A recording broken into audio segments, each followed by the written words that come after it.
صلوا عليه. Rasulullah, dalam mengenangmu kami susuri lembaran sirahmu, pahit getir perjuanganmu membawa cahaya kebenaran.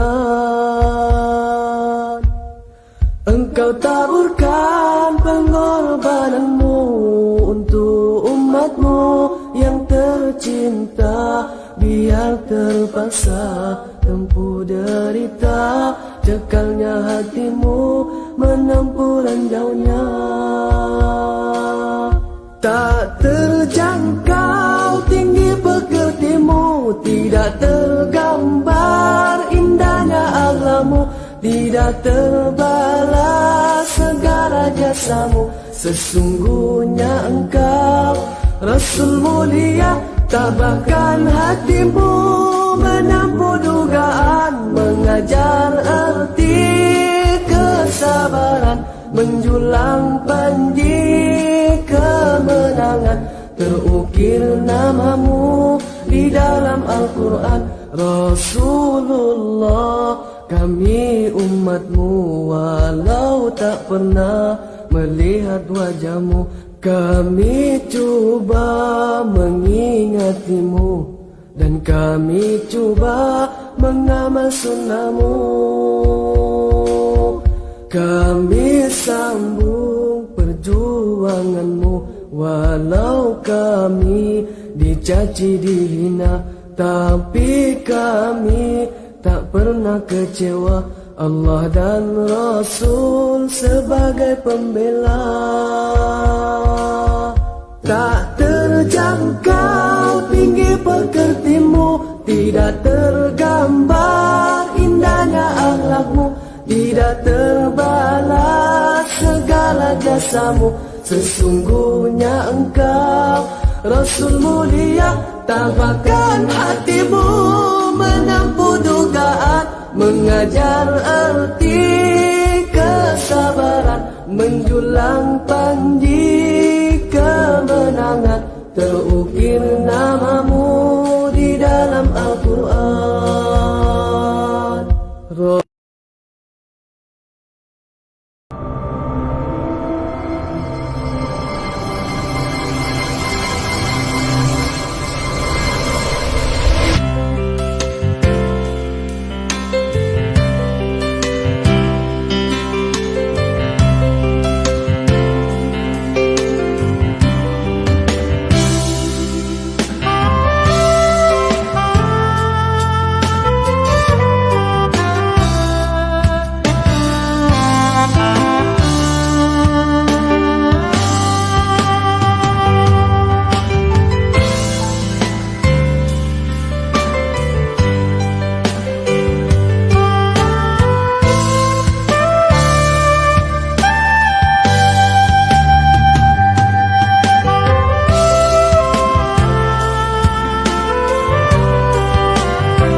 Bismillahirrahmanirrahim. Assalamualaikum warahmatullahi wabarakatuh. Alhamdulillahi rabbil alamin, wassalatu wassalamu ala asyrafil anbiya'i wal mursalin wa ala alihi wa sahbihi ajma'in. Qala rabbi shrah li sadri wa yassir li amri wahlul 'uqdatam min lisani yafqahu qawli. Amma ba'd. Jadi untuk memberkati lagi majlis kita pada malam ini, marilah sama-sama kita membukanya dengan Ummul Kitab Al-Fatihah.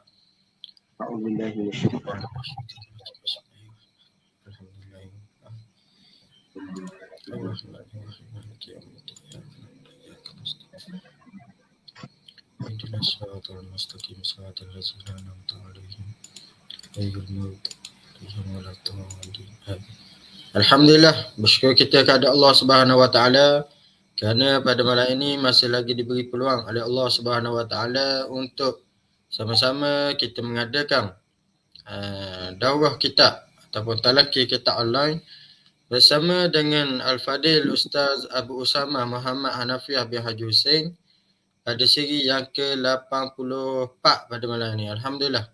Jadi sebelum saya serahkan kepada Al-Fadil Ustaz, seperti biasalah.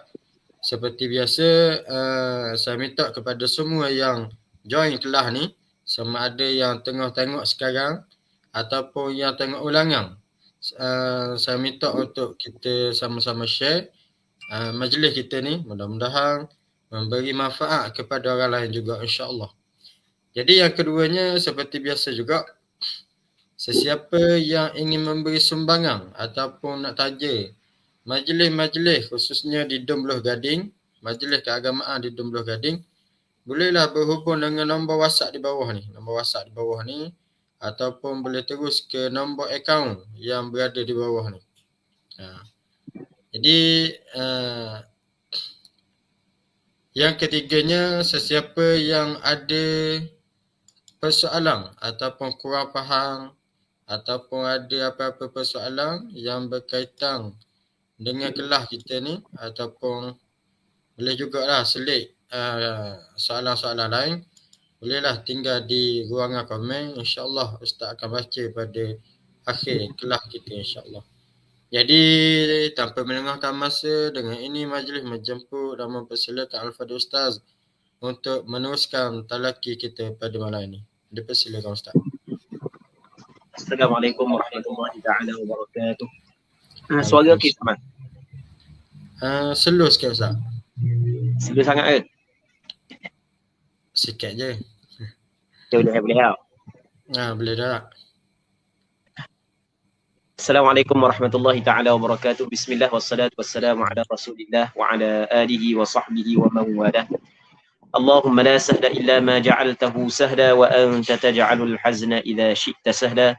Allahumma ja'alna minas su'ada'il maqbulin wa la taj'alna minal ashqiya'il mardudin. Allahumma salli wa sallim wa barik ala sayyidina Muhammad wa ala alihi wa sahbihi ajma'in walhamdulillahi rabbil alamin.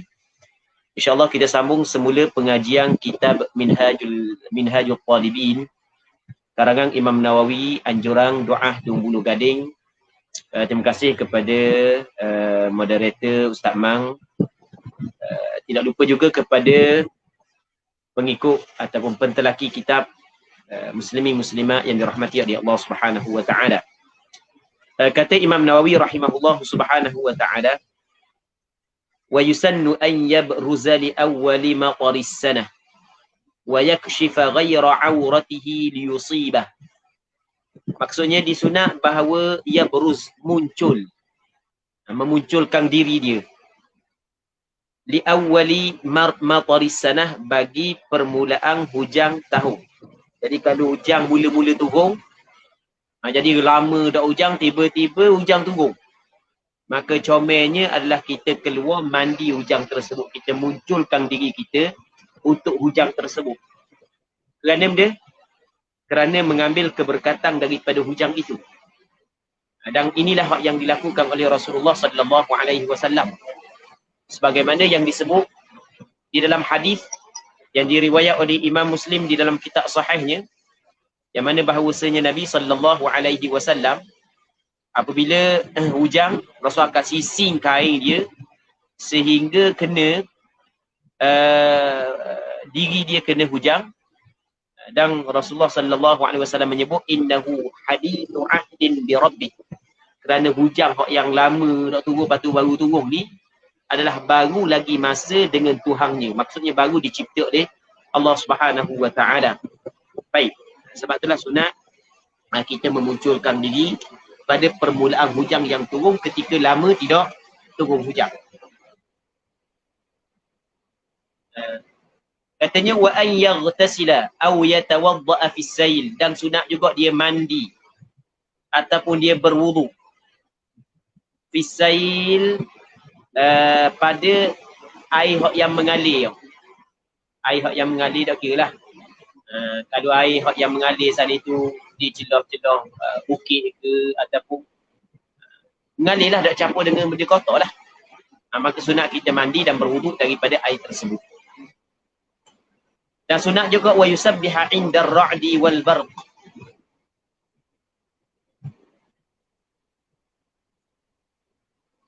Dan sunat dia bertasbih ketika guruh dan kilat.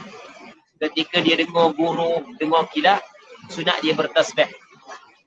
Bagaimanakah lafaz tasbih? Lafaz tasbih adalah subhana man yusabbihu ar-ra'du bihamdihi wal malaikatu min khifati. Sunat dia bertasbih gitulah. Kalau dengar guruh, dengar kilat, bukanlah apabila dengar guruh, dengar kilat jadi tutup telinga, duduk bawah rata, duduk dalam bawah katil, nusuk dalam tandas. Bukan. Hak yang begitu, hak yang dituntut. Hak yang dituntutnya adalah kita bertasbih kepada Allah Subhanahu wa taala. Subhana man yusabbihu ar-ra'du bihamdihi wal malaikatu min khifati.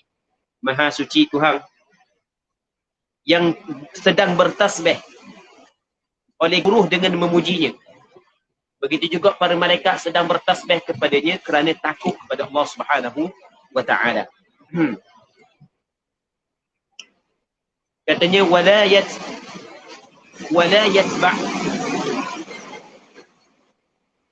Agak dengar, agak dengar. Sini hujan lepas.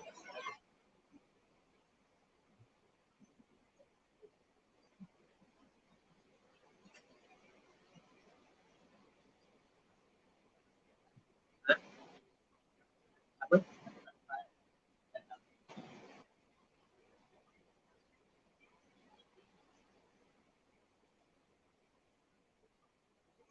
Katanya wala yatba'a. Wala yatba'a basarabul barq. Dan dia tidak mengikut akan pandangannya al-barq akan kilat. Jadi masa tu bin kilat tu jangan dia tengok kepada kilat.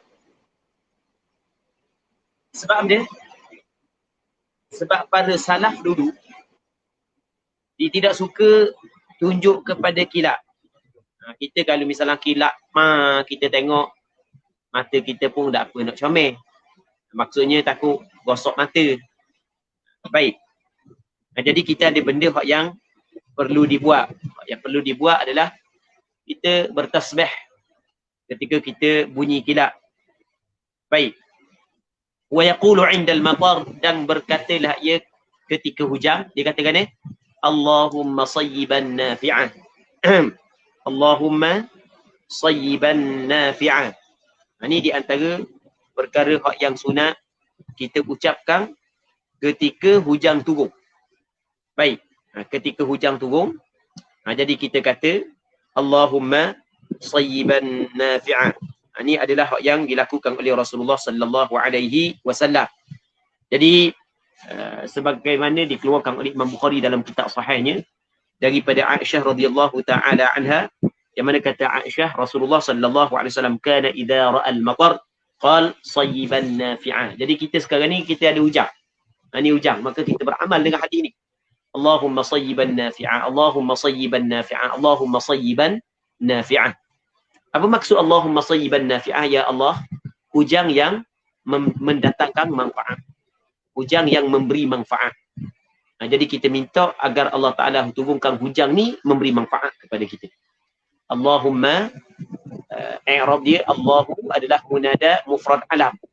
Mabni ala dham fi mahalli nasbin. Baik. Manakala min yang bertasydid itu dipanggil min yang ganti daripada ya haraf nida yang dihadaf. Asalnya ya Allahu tu asal dia. Maka buang ya, jadi gantikan ya yang dibuang dengan mim yang bertasydid. Jadi Allahumma. Sebab itulah Allahumma dengan makna ya Allah. Sayyiban, sayyiban i'rab jadi maf'ulun bih bagi fi'il yang dihadaf. Boleh kita kata Allahumma sayyiban nafi'ah ay ij'alhu sayyiban nafi'ah. Jadi sayyiban maf'ul bih nafi'an, na'a bagi sayyiban. Itu daripada segi i'rab lah. Baik. Lepas tu wa yad'u bima sya'. Dan dia berdoa dengan apa hak yang dia kehendak. Sebab di sana ada hadis. Walaupun hadis dhaif tapi tidak menjadi masalah lah. Kerana berdoa dituntut kepada kita secara tanpa dibataskan dengan waktu. Di sana ada hadis yang dhaif yang dikeluarkan oleh Imam Baihaqi dalam kitab Sunan Al-Kubra, yang mana dalam hadis tersebut menyebut bahawasanya ada 4 tempat doa mustajab. Antaranya adalah wa nuzulil ghaith, ketika turun hujan. Tapi hadis ni adalah hadis dhaif. Jadi kita berdoalah dengan apa yang kita kehendak. Doa tak kira doa hak yang duniawi ataupun ukhrawi tak kira. Okey, itu ketika hujan turun. Manakala selepas daripada hujan ada pula perkataan hak yang dituntut kita kata wa ba'dahu ay wa ba'dal matar. Maksudnya sunat dia berkata wa yaqula ba'dal matar mutirna bi fadlillahi wa rahmatih. Dia diberi hujan kepada kita, diberi hujan kepada kita dengan anugerah daripada Allah dan rahmat daripada Allah. Biar kita kaitkan benda tu dengan Allah, kerana pada hakikatnya begitu. Jadi pada turun hujan, kita katakan mutirna bi fadlillahi wa rahmatih. Kita dapat hujan ni adalah dengan kurniaan dan rahmat daripada Allah. Sunat kita katalah begitu. Hukum dia adalah sunat kita kata begitu. Wa yukrahu mutirna bi naw'i kadha. Makruh kita kata mana? Mutirna, kita diberi hujan bi naw'i kadha, dengan waktu bintang sekian. Yang mana ada sebahagian daripada orang Arab ataupun orang Arab dulu ataupun sebahagian daripada manusia yang mana dia mengaitkan turunnya hujan dengan bintang-bintang tertentu. Tubik bintang ni turun hujan, tubik bintang ni turun hujan. Dia kata hujan turun dengan bintang ni dengan sebab bintang ni. Maka perkataan tersebut makruh. Perkataan tersebut makruh sekiranya dia tidak beriktikad bintang yang menjadikan hujan. Tetapi kalau dia beriktikad bintang yang menciptakan dan menjadikan hujan, sebagaimana Allah Subhanahu wa taala menjadikan benda yang tak ada kepada ada, kalau dia beriktikad begitu, dia beriktikad bintang mempunyai kemampuan qudrat ataupun kemampuan yang dapat taksir, memberi bekas, boleh menciptakan hujan, maka waktu bukan lagi makruh, bukan haram, sebab perkataan tersebut adalah perkataan kufur. Dia tidak boleh kita beriktikad selain daripada Allah memberi bekas, tidak boleh. Baik. Jadi makruh kalau dia kata mutirna binawi kadza. Kalau bahasa kita kok, kita hujan sebab ni sebab bintang sekian, sebab bintang sekian, tubik bintang ni sebab tu hujan. Tubik bintang ni sebab tu hujan. Baik, okey, dia kait dengan bintang saat itu, hukum dia adalah makruh. Baik, hukum dia adalah makruh. Tetapi kalau dia beriktikad bintang saat itu yang menurunkan hujan, yang menciptakan hujan, hal itu bukan lagi makruh, bukan, hukum dia adalah haram. Di sana ada hadis yang muslimin-muslimat yang dirahmati oleh Allah Subhanahu wa taala yang dikeluarkan oleh Imam Bukhari dan Muslim di dalam kitab sahih keduanya. Yang mana hadis tersebut adalah hadis kursi. Allah Subhanahu wa taala berfirman, asbaha min ibadi mu'minun bi wa kafir. Maka maksudnya berpagi-pagilah sebahagian daripada hamba-Ku beriman denganku dan ada hak yang kafir. Fa amma man qala mutirna bi fadlillahi wa rahmatihi fadhaka mu'minun bi kafirun bil kaukab. Adapun orang hak yang berkata kita diberi hujan dengan kurniaan daripada Allah dan rahmat daripada Allah, maka orang itu adalah orang yang beriman denganku, kata Allah Taala, dan dia kafir dengan bintang. Dia kafir dengan bintang. Tapi wa man qala mutirna bi naw'i kadza fadhaka kafirun bi mu'minun bil kaukab. Sesiapa hak yang berkata dihujan akan kami dengan sebab bintang sekian-sekian, maka orang itu adalah kafir denganku dan beriman dengan bintang tersebut. Baik. Cuma ulama sebut kalau dah dikata mutirna fi naw'i kadza, tak ada masalah. Itu tidak makruh. Dia kata benda, diberi hujan kepada kami pada waktu bintang tersebut, itu tak ada masalah. Sebab dia ikat dengan benda, dia waktu. Fi pada.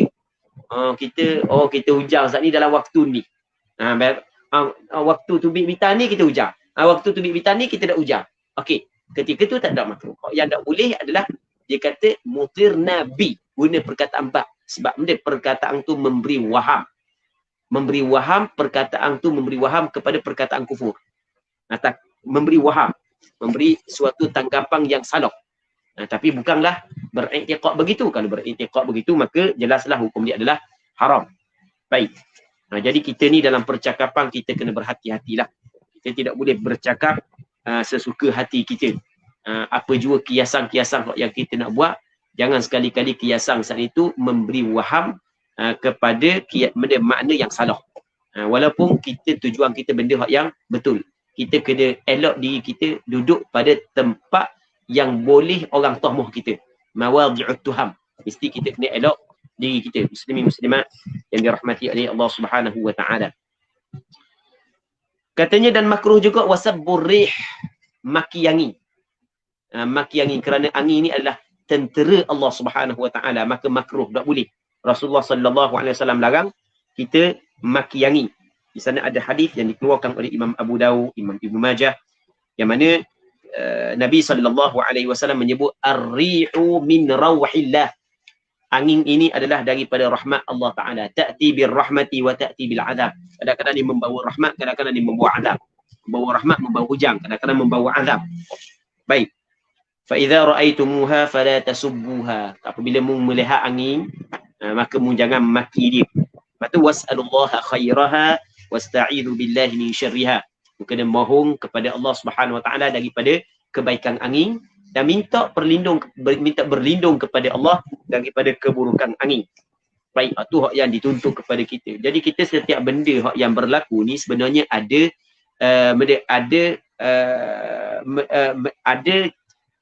apa hak yang syarak ajar kepada kita.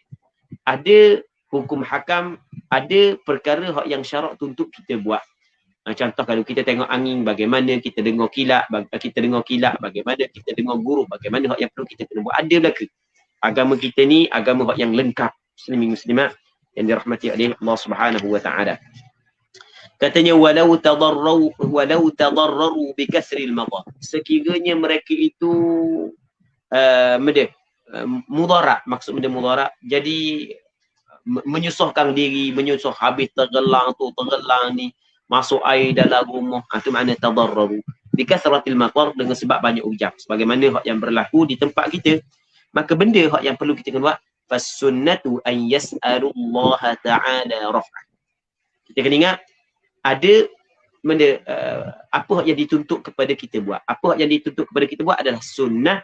Yang sunnahnya adalah kita minta kepada Allah akan angkat hujan.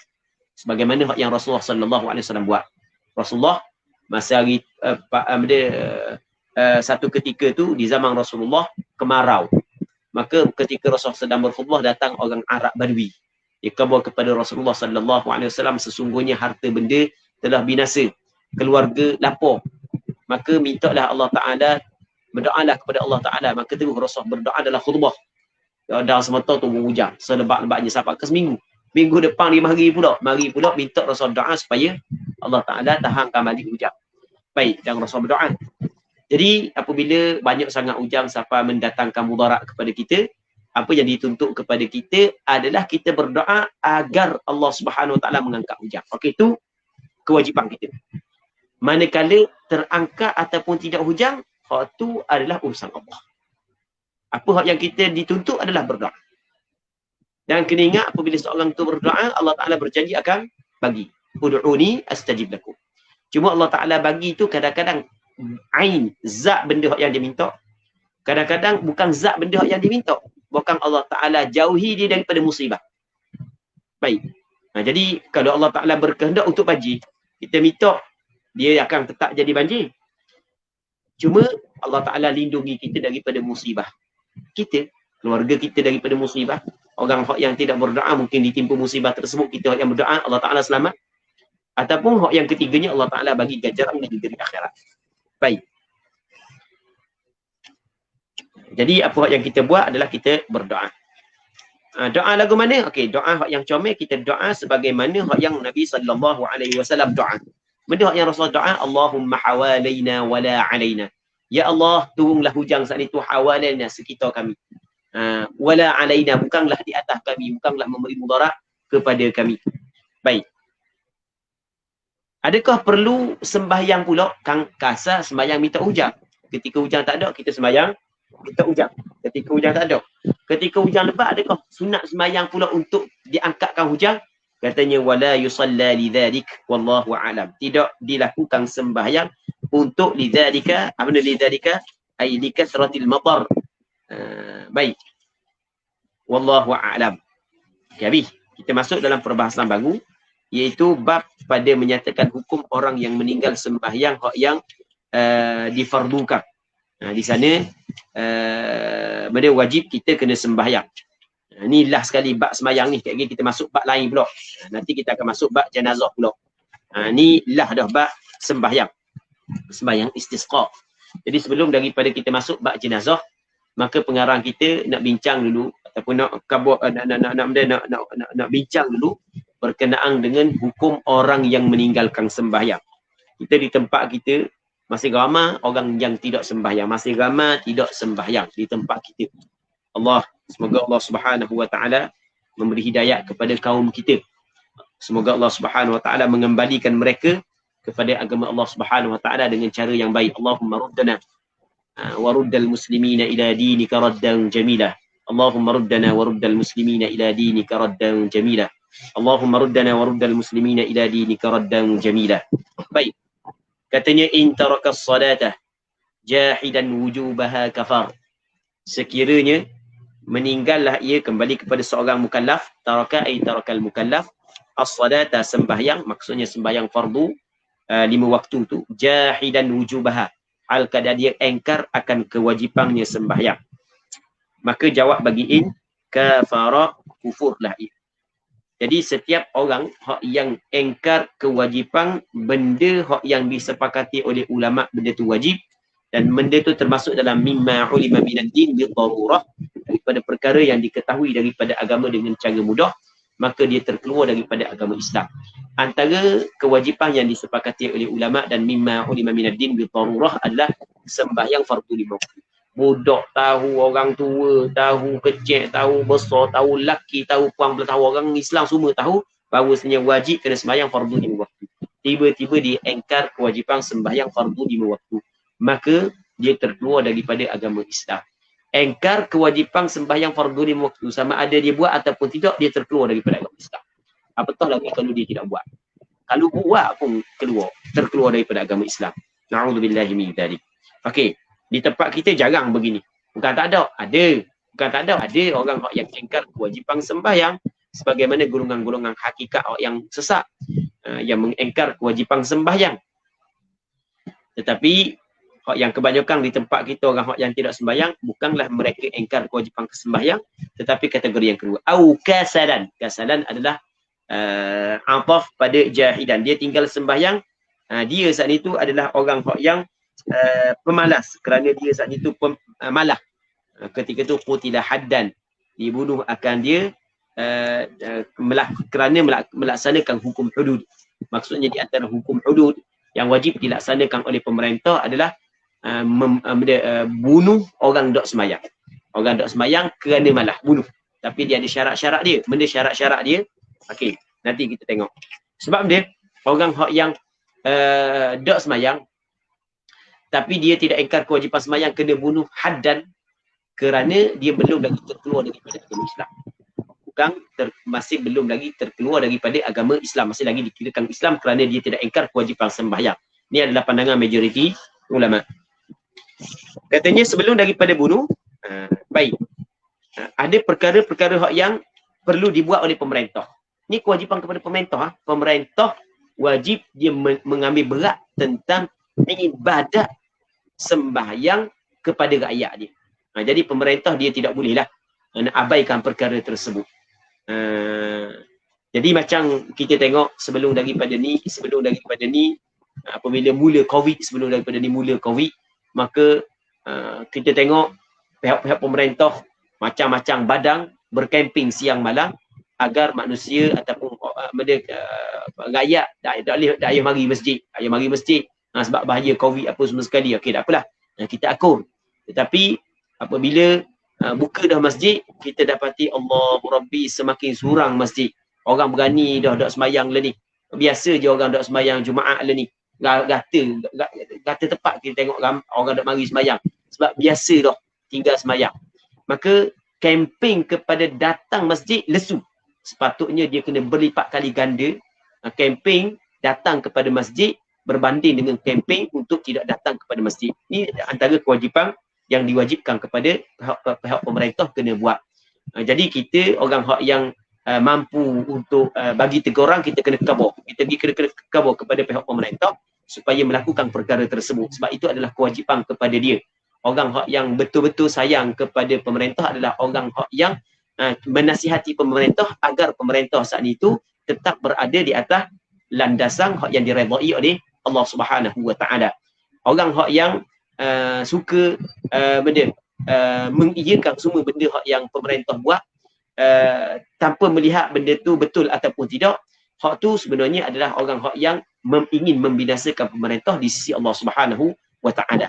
Jadi mana-mana hak yang mampu nasihat, kita kena nasihat, kita kena khabar kepada pemerintah supaya biar tingkatkan kempen manusia kepada sembahyang Jumaat. Sebab masih ramai orang hak yang tidak hadir sembahyang Jumaat setelah daripada mereka selesa dengan tidak datang jemaah sebelum daripada ni. Itu menjadi kewajipan kepada kita. Baik. Dan antara kewajipan kepada pemerintah adalah melaksanakan hukum hudud kepada orang yang tidak sembahyang. Ni di antara kewajipan kepada pemerintah. Dia mesti kena melaksanakan hukum hudud kepada orang yang tidak sembahyang. Cuma ada syarat-syarat dia. Baik, ada syarat-syarat dia lah. Kalau misalnya pemerintah tidak boleh buat lagi hari ni, mungkin ada sebab-sebab tertentu yang dia tidak boleh buat, maka tak apalah, kita tidak perlulah menyalahi pemerintah. Tetapi mesti kena ada keinginan ke arah itu. Mesti kena ada keinginan ke arah itu. Baik, sebab ini adalah kewajipan yang diwajibkan oleh Allah Subhanahu Wa Taala kepada kita semua. Baik. Katanya wasahihu qatluhu bi salatin faqat bi syarti ikhrajiha an waqti ad-darurah. Dan kaul yang sahih bahawa dibunuh orang hak yang tinggal sembahyang, qatluhu qatlu tariki salati kasalan, bi salati, dengan satu sembahyang. Dia tinggal sembahyang pun bunuh, bukan mesti kena tinggal sebulan. Satu sembahyang pun bunuh. Tu pandangan yang sahih. Pandangan yang sahih, satu sembahyang ditinggal kena bunuh. Tapi ada syarat dia, bi syarti ikhrajiha an waqti ad-darurah. Dengan syarat dia mengeluarkan sembahyang daripada waktu darurah. Kita kena tahu waktu darurah. Zuhur waktu darurah dia adalah waktu asar. Zuhur waktu darurah dia waktu asar. Kalau ditinggal sembahyang zuhur, selama dah habis lagi waktu asar, selama tu tak boleh bunuh. Kalau habis waktu asar, dia dah sembahyang juga zuhur, selepas daripada proses-proses tertentu, ada syarat nanti kita akan baca lagi, maka pihak pemerintah laksanakan hukum hudud, iaitu bunuh. Baik. Okey, benda yang perlu dibuat oleh pemerintah, wayus tetap diminta dia bertaubat. Okey, kita dapat takat orang yang tidak sembahyang. Okey, kita suruh dia sembahyang. Suruh dia bertaubat. Kalau dia tidak bertaubat, barulah tummatu rabu'udukum. Kalau dia tidak bertaubat, barulah dipotong akan tekuk dia. Baik, kalau dia tidak bertaubat. Kalau dia bertaubat, alhamdulillah selamat. Main tapi tak ada orang dah bertaubat, main kena bunuh ni. Malaikat jenis yang hati saat itu kerah pedas sungguh. Jenis hati saat itu hati iblis. Hati iblis memang tak terima sungguh kebenaran. Maka orang tu barulah sanggup kena bunuh. Baik, memang kita takut dengar. Tapi daripada sudut pelaksanaan, rasanya payah nak bunuh orang kerana tinggal semayang Sebab orang tu takut kena mati, takut mati. Kok mana-mana pun dia semayang. Kan jadi gitu kan. Baik, tapi daripada segi hukum, kita kena sebut.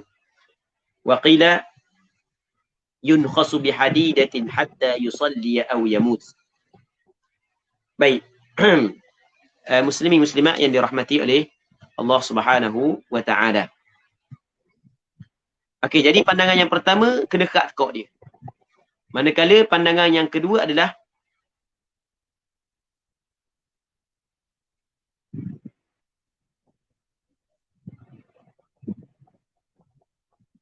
sekejap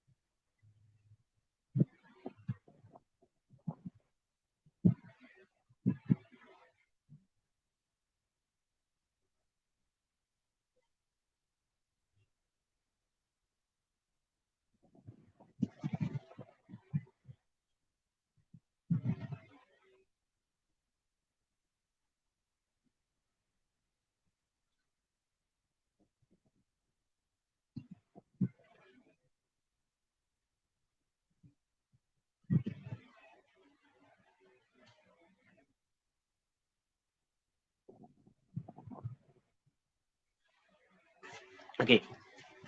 Jadi kata okey betul. Thumma tudrabu unuquh. Kemudian dikerak akan tekak dia. Kalau sekali dia tidak bertaubat. Tapi waqila kata qil bukan kata tekak yunkhasu bihadidatin. Ditusuk dengan besi hatta yusalli aw yamut. Sehingga dia sembahyang ataupun dia mati. Tusuk dengan besi. Sama ada sehingga dia sembahyang. Kalau sembahyang okey berhenti ataupun dia mati. Tapi payah kita royak kadang-kadang benda yang hukum ni hukum begini, tapi daripada sudut pelaksanaan payah. Pelaksanaan nak jadi gini memang payah. Baik, macam kita katalah hukum hudud, antara hukum hudud adalah orang tu apabila dia berzina, apabila cukup 4 orang saksi mengatakan dia berzina dan saksi saat itu boleh diterima belaka, maka ada pelaksanaan hukum hudud. Payah nak berlaku ataupun nak sabit kesalahan seorang tu berzina dengan 4 orang saksi. Memang payah.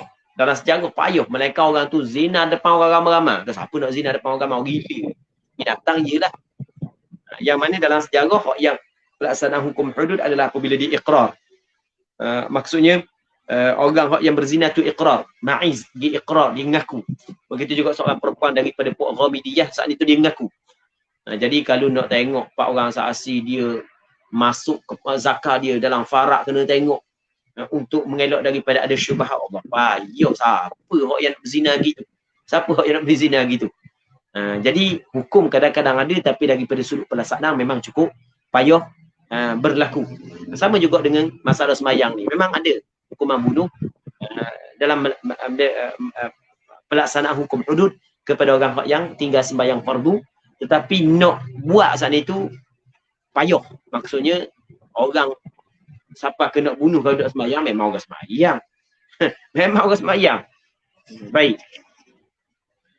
Katanya wa yughassalu wa yusalla alaihi wa yudfanu ma'al muslimina. Apabila dia mati, dimandikan jenazah dia. Jenazah dia mandi. Lepas tu disembahyang ke atasnya. Jenazah dia kena mandi sembahyang sebab dia orang Islam. Jadi apabila orang Islam, kita mandi macam biasa, kita sembahyang macam biasa. Lepas tu wayu defanu ma'al muslimin, dikuburkan ataupun dikebumikan bersama dengan orang Islam. Wala yuqmasu qabruh, dan tidak dihapuskan kubur dia. Jangan, tak perlulah hapus kubur dia. Maksudnya kita tanam mana tak payah kabur orang. Tak perlulah gitu. Buat macam biasalah. Buat macam biasa. Baik. Muslimin muslimat yang dirahmati oleh Allah Subhanahu wa taala. Sebenarnya sembahyang ada perkara yang cukup penting dalam agama kita. Dan kalau kita tengok kepada hukum sembahyang memang cukup beratlah. Siapa kepada orang tinggal sembahyang saat itu hukum dia adalah dibunuh. Sebab itulah kita jangan bermain-main dengan sembahyang. Sembahyang ini adalah salah satu daripada rukun Islam setelah daripada mengucap 2 kalimah syahadah. Dan kalau kita tengok kepada sejarah Nabi SAW,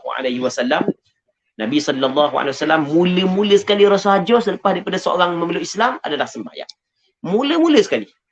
Apabila seorang itu memeluk Islam, maka mula-mula sekali rasa hajah adalah sembahyang. Dalam hadis yang diriwayat diriwayat oleh seorang sahabat Rasulullah nama dia Tariq bin Ashyam. Tariq bin Ashyam menyebut kana ar-rajulu idza aslama allamahu an-nabiy sallallahu alaihi wasallam as-salah. Dulu apabila ada orang lelaki memeluk Islam, ni benda yang sentiasa dilakukan oleh Rasulullah, Rasul akan ajak dia sembahyang. Begitu juga ketika Rasul pesan kepada Mu'adz bin Jabal atau Mu'adz bin Jabal ke Yaman. Rasul kata munggi kepada perkampungan ahli kitab. Mula-mula museru kepada mereka itu kepada 2 kalimah syahadah. Museru mereka itu kepada 2 kalimah syahadah. Kalau mereka itu terima, mukabal lalu Allah Ta'ala mewajibkan kepada mereka itu sembahyang fardu 5 waktu sehari semalam. Tengok. Benda yang mula-mula sekali Rasul ambil berat bila orang tu meluk Islam adalah sembahyang. Baik. Dan sembahyang adalah awal-awal ibadat yang akan dihisapkan di akhirat. Awwalu ma yuhasabu bihi al-'abdu min 'amalihi yawmal qiyamati salatu. Sembahyang yang mula-mula sekali. Dan perkataan yang akhir keluar daripada mulut Rasulullah sebelum daripada Rasulullah wafat adalah sembahyang. Dalam hadis yang diriwayat oleh Imam Abu Daud dalam kitab sunangnya daripada Sayyidina Ali bin Abi Thalib, kata Sayyidina Ali, kana akhiru kalami Rasulillah sallallahu alaihi wasallam as-salah ittaqullaha fima malakat aymanukum. Kalam yang akhir keluar daripada mulut Rasul adalah sembahyang. Kena jaga sembahyang. Mu kena bertakwa takut kepada Allah pada apa yang dimiliki oleh tangan-tangan kanan kamu. Sebab itulah kita kena jaga sungguh sembahyang. Sembahyang ni adalah hubungan di antara kita dengan Allah Subhanahu wa taala. Tempat bermunajat hamba dengan Allah Subhanahu wa taala. Idza qama ahadukum ila salatihi fa innahu yunaji rabbah. Begitu kata Nabi sallallahu alaihi wasallam. Apabila dia bangun pada sembahyang, dia sedang bermunajat dengan Allah Subhanahu wa taala. Sembahyang adalah tiang kepada agama Islam. Nabi sallallahu alaihi wasallam dalam hadis yang diriwayatkan oleh Imam Tirmizi dalam kitab sunangnya, wa amuduhu salat. Tiang kepada perkara itu adalah sembahyang. Sebab itulah kita kena jaga sembahyang. Kita kena jaga. Di zaman kita ni ramai orang dok sembahyang. Di zaman kita ramai orang dok sembahyang. Ni di tempat kita ni ramai orang dok sembahyang. Satu. Yang keduanya, hak yang sembahyang pula ada dua pula. Kadang-kadang hak yang jaga sungguh, kadang-kadang tak jaga. Ada orang sebahagian tu bukan nak sembahyang. Tapi sembahyang gitu lah sembahyang ni. Tekah ada sibuk kerja sikit, biar qada. Tekah sibuk sikit qada. Dah lewat hari ni nak mesyuarat, tak apa kita qada sembahyang. Allah ngatuk ya kita qada dulu lah, bangun pukul 7.30 pagi. Itu adalah benda yang salah. Itu dia tidak mengambil berat tentang sembahyang. Sedangkan agama cukup mengambil berat tentang sembahyang. Itu adalah satu kesilapan yang perlu diperbetulkan. Itu menjadi kewajipan kepada ustaz-ustaz, pendakwah, pihak-pihak kerajaan untuk mengambil berat tentang pelaksanaan sembahyang oleh orang-orang awam, muslimin muslimat yang dirahmati oleh Allah Subhanahu wa taala. Seterusnya katanya Kitabul Janaiz. Kita masuk dalam perbahasan baru. Kita habis dah bab sembahyang, kita nak masuk bab lain, bab jenazah. Kitabul Janaiz. Kitab pada membincangkan tentang jenazah. Baik, dia janaiz adalah jamak daripada mufrad dia janazah ataupun jinazah. Dia jinazah makna samalah. Cuma sebahagian daripada ulama mengatakan janazah adalah mayat yang duduk di atas pengusung, manakala jinazah adalah pengusung yang ada atasnya mayat. Bagi datah hak atas, bagi bawah hak bawah. Itu sebahagian ulama kata begitu. Janazah adalah mayat yang ada di atas pengusung, jinazah adalah pengusung yang ada atasnya mayat. Okey, nampak kan? Itu pandangan sebahagian ulama lah. Cuma maksud janazah di sini bukan pengusung, maksud janaiz di sini adalah jenazah mayat. Dia apabila seorang tu mati, kita ada dua, kita hidup lepas tu kita mati. Allah Subhanahu wa taala menjadikan hidup dan mati adalah untuk menguji kita, siapakah di kalangan kita yang elok amalan dia. Alladzi khalaqal mauta wal hayata liyabluwakum ayyukum ahsanu amala. Baik, dan kita ketika Covid menyerang seluruh dunia, kita dapati ramai mana kawan-kawan kita yang meninggal dunia. Hak muda, hak tua meninggal dunia. Baik, orang ni mati. Dan kawan-kawan kita, hak rapat-rapat dengan kita, mati sebab Covid ni di zaman kita. Baik, dan ada pula orang hak yang mati melaju. Mati kerana jantung. Hak ni mati. Memang banyak. Dulu orang, sampai masa kita lah pula. Sampai masa. Baik, maka hak ni hak yang kita nak bincang daripada segi hukum. Kitabul Janaiz, kitab pada menyatakan jenazah. Katanya liyukthir zikral maut, hendaklah memperbanyak ia seorang akan ingat kepada kematian. Baik, jadi antara perkara hak yang dituntut oleh agama kita, kita kena perbanyak ingat kematian. Ingat mati. Dia kalau kita ingat mati, maka hak laju-laju jadi laju. Hak dah buat maksiat jadi dah buat maksiat. Baik, hak laju-laju, hak larut jadi larut nak mikir ke mati. Dia hak yang duduk larut, duduk suka hiburan, keagamaan dilupakan adalah kerana mereka tidak ingat mati. Sebab itulah antara perkara hak yang dituntut oleh agama adalah perbanyakkan ingat kepada kematian. Liyukthir dzikral maut. Di sana ada hadis Nabi sallallahu alaihi wasallam bersabda, "Aktsiru min zikri hadhimil ladzat." Hendaklah kamu memperbanyakkan menyebut perkara hak yang memutuskan kelazatan, iaitu mati. Hadis yang dikeluarkan oleh Imam Tirmizi dalam kitab sunangnya. Baik, Jadi kita perbanyakkan ingat mati. Tapi ingat mati yang disunatkan kita perbanyakkan adalah ingat mati, maksudnya kita ingat kepada kematian, lepas tu kita ingat kepada apakah nasib kita selepas daripada mati. Itu bukan hanya semata-mata ingat mati, semata-mata ingat ke mati, nak bawa kereta laju lah. Bawa kereta laju, tu ingat sungguh mati. Dia bukan tu hak yang dituntut. Hak yang diutuk ingat mati yang membawa kepada kita membuat persiapan untuk menghadapi hari kematian. Hak tu hak yang dituntut kita memperbanyakkan ingat kematian. Kayak kita mikir seorang aku mati kayak gini. Lepas tu benda nasib aku dalam kubur ni. Aku tak ada orang bantu aku. Hak yang bantu aku adalah amalan aku. Harta benda aku tinggal belaka. Kawan-kawan aku tinggal belaka. Keluarga aku tinggal belaka. Habis kuat pak kubur je tu bukan sebahagian dia atau kita kubur. Lepas tu pakat balik belaka tinggal kita bersama dengan amalan. Hak yang kalau amalan kita banyak baik, ada apa dah. Kalau amalan kita banyak jahat, Allahu Rabbi, aku memang buat agak amalan baik, tapi Tuhan terima ke tak? Bagaimana keikhlasan aku? Bagaimana hak yang aku buat betul tak bertepatan tak dengan tuntutan syarak? Jadi kita fikir lagu tu. Lepas tu kat gini aku dibangkit pula, Allah, lagu mana pula aku ni? Hak tu sebenarnya hak yang dituntut untuk kita ingat. Muslimin muslimat yang dirahmati oleh Allah Subhanahu wa taala. Lepas tu wa yasta'idda. Dan hendaklah dia bersiap. Hendaklah dia bersiap bitaubati. Bersiap untuk kematian dengan bertaubat. Sentiasa bertaubat. Bertaubat maksudnya taubah dengan makna sentiasa kembali kepada Allah Subhanahu wa taala.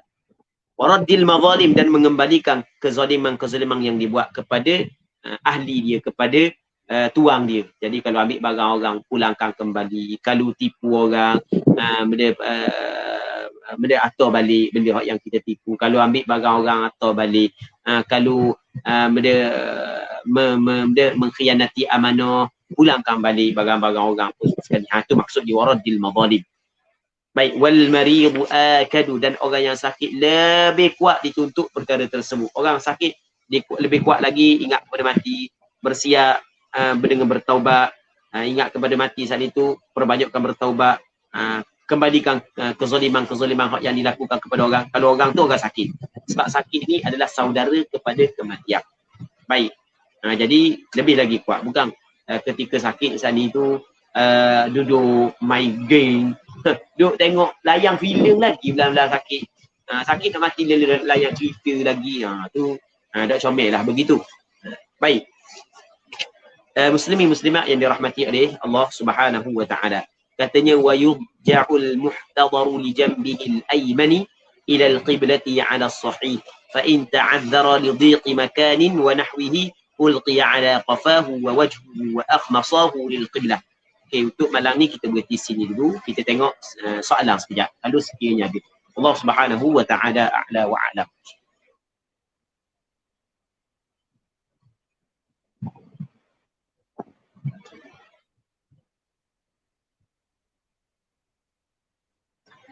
Okey, soalannya, soalan daripada Kak Ros.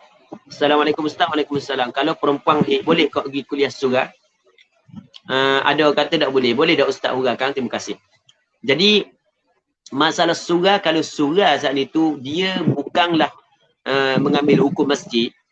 Surga saat itu surga lah, bukan niat untuk jadikan masjid. Ya ada surga hak yang niat jadi masjid. Tapi walaupun nama di surga, tu tak boleh lah. Orang hidup telang.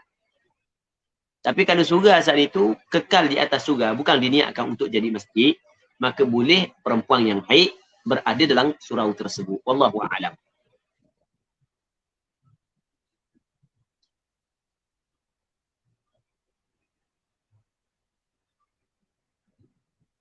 Soalan daripada saudara musafir lalu. Ingat musafir ilmu, musafir lalu. Sebab kita semuanya bermusafir di atas dunia ni. Bermusafir menuju ke negeri akhirat. Cuma musafir ni tak boleh qasar jamak sembahyang. Musafir itu lain. Imam solat isyak, saya solat maghrib. Masa imam bangun rakaat keempat, saya keliru, tak tahu nak buat apa. Saya pun niat mufaraqah, sah ke tak? Dan bagaimana apa patut dilakukan dalam situasi ini? Baik, jadi untuk imam sembahyang kita makmum sembahyang maghrib. Tok imam sembahyang isyak. Baik, jadi tok imam sembahyang isyak, tok imam 4 rakaat. Kita 3 rakaat. Okey, jelas kan? Jadi tu imam bangun rakaat yang keempat, kita tak bangun dah sebab kita 3 rakaat. Lepas tu apa hak yang patut kita buat? Okey, apa hak yang patut kita buat adalah niat mufaraqah. Jadi niat mufaraqah ketika itu dimaafkan kerana ada keuzuran. Jadi kita niat mufaraqah sebelum daripada kita bangun kepada tasyahud. Ataupun kalau kita tak mau niat mufaraqah boleh, kita tunggu imam. Tapi kena tunggu imam dalam sujud. Agar kita tidak menambah rukun dalam kita mengikut imam. Okey, boleh faham kan? Kalau kita bangun duduk tasyahud, jadi kita buat benda yang tidak dibuat oleh imam. Apa yang patut kita buat adalah niat mufaraqah ataupun kita tunggu imam dalam sujud. Tapi lama lah sujud. Tunggu dalam sujud. Main lama lah ni. Main ngantuknya tidur dalam sujud. Baik. Jadi boleh niat mufaraqah. Wallahu a'lam.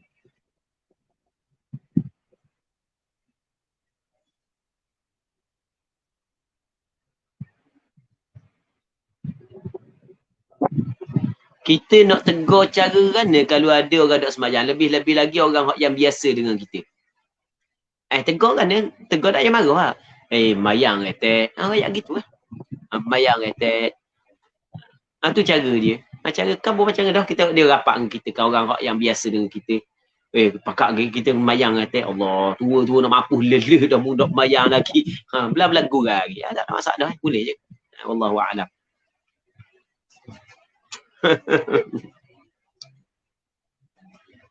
Soalan daripada saudara Muhammad Iman Imran. Assalamualaikum Ustaz. Waalaikumsalam warahmatullahi wabarakatuh.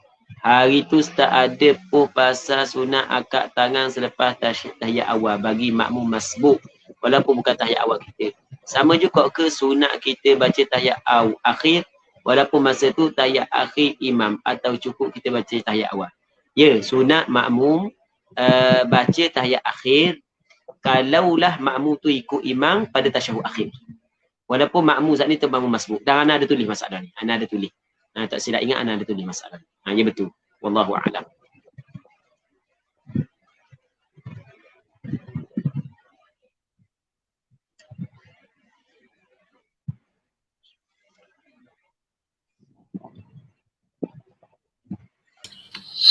Okey, terima kasih diucapkan kepada Al-Fadhil Ustaz di atas penyampaian kuliah talaki kita pada malam ini. Dan terima kasih juga kepada Ustaz di atas jawapan-jawapan atas jawapan-jawapan yang telah ditanya oleh penonton kita pada malam ini. Mudah-mudahan memberi penjelasan kepada yang bertanya dan kepada semua yang mendengar, insya-Allah. Jadi untuk akhirnya saya nak minta Ustaz untuk baca doa, Ustaz. Bismillah wassalatu wassalamu ala Rasulillah wa ala alihi wa sahbihi wa man walah. Allahumma anfa'na bima 'allamtana wa 'allimna ma yanfa'una wa 'allimna ma jahilna wa dhakkirna. Allahumma inna nas'aluka al-huda wat-tuqa wal-'afafa wal-ghina. Allahumma khtim lana bi husnil khatimah wa la takhtim 'alaina bi su'il khatimah. اللهم اختم لنا بحسن الخاتمة ولا تختم علينا بسوء الخاتمة. اللهم اختم لنا بحسن الخاتمة ولا تختم علينا بسوء الخاتمة. صلى الله على سيدنا محمد وعلى آله وصحبه أجمعين والحمد لله رب العالمين. Amin, amin ya rabbal alamin. Terima kasih diucapkan kepada Al-Fadhil Ustaz dan terima kasih kepada semua yang join dan juga yang share pada malam ini. Jadi ada satu pengumuman sebagaimana yang berkhabar malam. InsyaAllah pada 3 dan 4 hari bulan ni kita ada buat karnival Jom ke Masjid peringkat Domloh Gading yang akan diadakan di masjid Kampung Bukit Betiti. Bermula dengan Keng Anak Soleh pada waktu pagi hari Khamis sehinggalah pada Jumaat malam Sabtu program perdana, insya-Allah. Jadi kepada semua yang sedang dengar ni ataupun yang sedang menonton ni, sama-samalah jemput ke majlis karnival Jom ke Masjid peringkat Domloh Gading pada 3 dan 4 hari bulan 3. 3 dan 4 hari bulan 3 hari Khamis dan Jumaat, insya-Allah. Jadi terima kasih kepada semua yang join pada malam ini, yang ambil bahagian, tanya soalan, share dan sebagainya. Mudah-mudahan memberi manfaat kepada kita dunia akhirat. Jadi marilah sama-sama kita tangguh pertemuan kita pada malam ini dengan tasbih kafarah dan suratul Asr.